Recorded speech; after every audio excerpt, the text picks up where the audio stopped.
ओम लंबोदरम परमसुंदरमेकदंतम पीतांबरम त्रिनयनम परमं पवित्रम उद्धद्दिवाकर विभोज्वलकांतिकांतम विघ्नेश्वरम सकल विघ्नहरम नमामि। नमस्कार, स्वागत है आपका आचार्य वाणी में। मैं आचार्य विक्रमादित्य आपके साथ हूँ। आज का विषय हमारा है राहु का परिवर्तन, जो अभी 30 अक्टूबर को होने जा रहा है। वो कैसा रहेगा आपके लिए। देखिए, राहु पिछले करीब 18 महीनों से मेष राशि में चल रहे थे, आपके लग्न राशि में चल रहे थे, और वहाँ पर केतु आपके सप्तम भाव में चल रहे थे। और हमने देखा कि राहु का प्रभाव आपकी जब लग्न में हो जाता है तो किस प्रकार के समस्याएं देने के योग दे देता है। और ये 18 महीने जिस प्रकार से उठापटक से गए हैं, बहुत सारे कार्यों में अनेक प्रकार के रोड़े आपके उपस्थित हुए।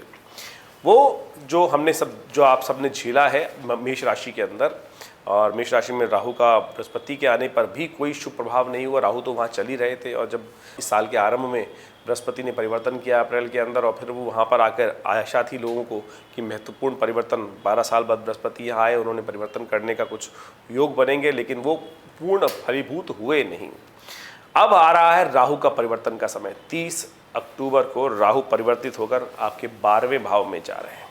12वां भाव किसका भाव है? 12वां भाव खर्चों का भाव है। 12वां भाव वास्तविक तौर पे हम समझें तो जुर्माने का भाव है, दान का भाव है, भोग का भाव भी माना जाता है, और कई जगह तो उसको मांगलिक कार्यों से भी जोड़ा जाता है।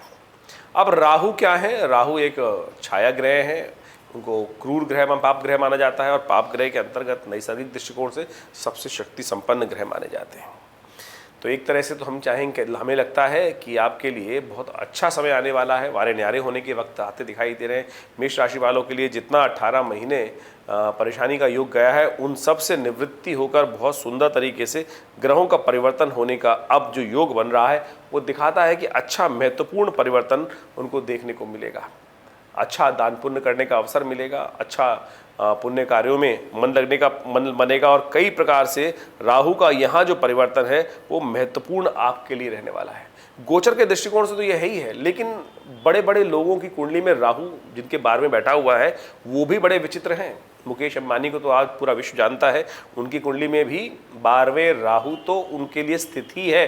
तो 12वां राहु अशुभ नहीं होता, ये मानने के स्वामी विवेकानंद जिनकी कुंडली में यदि देखें तो 12वें भाव में वास्तविक तौर पे राहु विराजमान है। और तो और हेनरी फोर्ड जो बहुत बड़े व्यवसायिक रहे, उनकी कुंडली में भी 12वें भाव में ही राहु अवस्थित है। तो इसके साथ साथ और भी बहुत सारे लोग जो हैं वो इसी प्रकार से राहु के शुभ योग से रहते हैं। तो हमें गोचर के दृष्टिकोण से आज डिस्कस करना है कि राहु का परिवर्तन कैसा रहेगा। लेकिन हमने एक बात बीच में रखी कि इतने बड़े बड़े लोगों की कुंडली में राहु, तो यानी यदि 12वें भाव का जो राहु है वो ओवरऑल अच्छा दिखाई देता है, बढ़िया दिखाई देता है। आप काफ़ी कुछ अच्छे योग बनाने की स्थिति प्राप्त होगी आपको। विशेष तौर पे कहा जाए कि जो फिलैंथ्रोपिक वर्क्स होते हैं, सोशल वर्क्स होते हैं, उसमें बहुत अच्छा स्थान प्राप्त होने के योग बन सकते हैं। उसमें आपका मन अच्छा लग सकता है, दान पुण्य के कार्यों में मन अच्छा लग सकता है, और आपके कार्यों के, आपके एफर्ट्स जो आप करेंगे उनके अच्छे रिजल्ट भी आते दिखाई दे रहे हैं। लेकिन कुछ सावधानी की बातें भी हैं, वो भी आपको समझ लेनी चाहिए। विशेष तौर पर 12वें भाव में जब राहु गोचर करते हैं तो कई बार कुछ मुकदमे परेशान कर सकते हैं। कुछ कॉन्फ्लिक्ट्स आपस में जो हो जाते हैं उनके कारण भी कुछ आमतौर पे मुकदमेबाजी, पुलिस के साथ कुछ झगड़े इत्यादि अनेक प्रकार के कुछ कॉन्फ्लिक्ट्स वो भी साथ साथ आमतौर पे परेशान करते देखे गए हैं। ऐसा भी कई बार देखने को मिलता है। स्वास्थ्य के दृष्टिकोण से भी थोड़ा सावधान रहने की ज़रूरत दिखाई देती है। लेकिन स्वास्थ्य के मामले में कुछ ना कुछ थोड़ा बहुत उठापटक होने के योग दिखाई देते, तो कोई मेजर बात नहीं दिखाई देती, लेकिन फिर भी सावधान रहेंगे तो बहुत सुंदर तरीके से इसके उपाय भी हम आपको बताएंगे, वो करते रहें तो बहुत अच्छा रहेगा। एक उपाय बड़ा विचित्र तौर पर हम आपको बताते हैं, वो कर ले तो अच्छा आपके लिए परिवर्तन का योग बनता रहेगा। स्वर्ण किसी ना किसी रूप में धारण करना, स्वर्ण किसी न किसी रूप में आपको धारण करना, ये बड़ा अच्छा योग बनाएगा और आपके कष्टों को दूर करने के योग भी बना सकता है। तो आपको अवश्य इस बात को ध्यान रखना चाहिए। तो बाएं हाथ में सोने का कम से कम छल्ला पहनने, तो इस बात से भी आपको खासतौर पे अच्छा इंप्रूवमेंट होने के योग दिखाई देंगे। कहीं ना किसी बात से रक्षा आपकी होने के योग बनते रहेंगे। बृहस्पति के साथ जो राहु का योग चल रहा था वो हटकर अब 12वें भाव में जो राहु चला गया है, ओवरऑल हमें दिखाई देता है कि बहुत महत्वपूर्ण आपके लिए बनता दिखाई दे रहा है। स्वास्थ्य के मामले में जो समस्याएं हैं, तो कभी कभी प्रदोष जब सब पड़े, जिस दिन प्रदोष हो या चतुर्दशी जिस दिन हो, उस दिन विशेष तौर पर भगवान शिव के मंदिर में जाकर उनका विशेष तौर पर दूध से अभिषेक कर लिया कीजिए और महामृत्युंजय मंत्र का जप कर लें तो ये सब कष्ट जो हैं इनसे निवृत्ति के योग भी बन जाएंगे। बहुत सुंदर तरीके से आपके कष्टों का निवारण करने का योग बनता दिखाई दे रहा है। चिंता ना करें, बहुत मुश्किल से ये समय आया है, जो 1.5 साल का समय, करीब 18 महीने का समय निकाला है,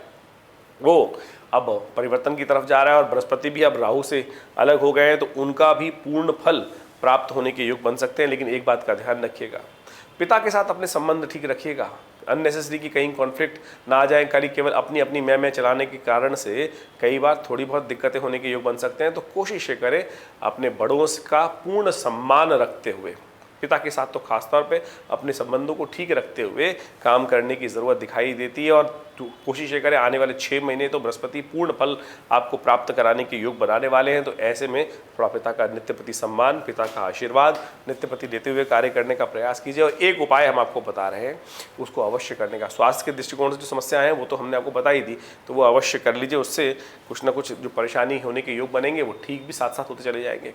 एक राहु के मंत्र का जप, देखिए एक बात समझ लें कि जैसे सूर्य, चंद्र, मंगल, बुध ग्रह, ये सब ग्रह इनके सबके दिन हैं, लेकिन राहु का दिन नहीं है कोई भी। राहु और केतु का समय माना जाता है। राहु का जो वास्तविक समय है, तो कई बार ज्योतिषीगण कहते हैं राहु काल को विशेष तौर पे वो मान लेते नहीं, राहु का समय जो है वो नित्य प्रति शाम को सूर्य अस्त होने के बाद जो वास्तविक प्रदोष बोला जाता है, जिसको पक्की शाम बोला जाता है, वो राहु का समय माना जाता है। तो उस समय राहु जब हो सके तो ओम भ्रांग भ्रींग भ्रौंग से राहवे नमः इस मंत्र का यथाउचित भाव से जप कर लिया करें। एक माला 108 बार रुद्राक्ष की माला पे जप कर लेना आपके लिए बहुत कल्याणकारी रहेगा, बहुत सुंदर रहेगा। तो इन सब कार्यों को कर बहुत सुंदर तरीके से आप लाभ ले सकते हैं। तो ओवरऑल हमें दिखाई देता है कि आपके लिए बहुत महत्वपूर्ण रहेगा। लेकिन फिर भी जन्मपत्री के दृष्टिकोण से राहु का योग किस प्रकार से बना हुआ है, कहाँ आपके नवांश में किस प्रकार का स्थित है राहु का योग, और साथ साथ दशा कौन सी चल रही है और अंतर्दशा कौन सी चल रही है, ये सब बातें भी समझने की। ये तो ओवरऑल गोचर का प्रभाव है। गोचर का प्रभाव आपके लिए अच्छा दिखाई दे रहा है, लेकिन बस सावधान रहना है, कॉन्फ्लिक्ट झगड़ों में नहीं फंसना है। क्योंकि जो फौजदारी मुकदमे हैं, खासतौर पे कुछ ना कुछ कॉन्फ्लिक्ट्स हैं, वो आम दिखाई देते हैं। तो उनसे बचते हुए यदि आप इस पे निकल जाएं, समय को निकाल लें, जहाँ भी कॉन्फ्लिक्ट का समय आए थोड़ा अपना पीछे कर लीजिए और एक चुप 100 को हराए। ये एक सबसे बड़ी कहावत है, इसको समझ लीजिए। और इस 18 महीने में आनंद लेने का समय है, आगे बढ़ने का समय है। निर्द्वंद भाव से आगे बढ़ने का प्रयास करें, सबको दोस्त बना के काम करने का प्रयास करें, किसी से मूंछों की लड़ाई न लड़ें, तो बहुत अच्छा रहेगा। आपका कल्याण हो। बहुत बहुत धन्यवाद। नमस्कार।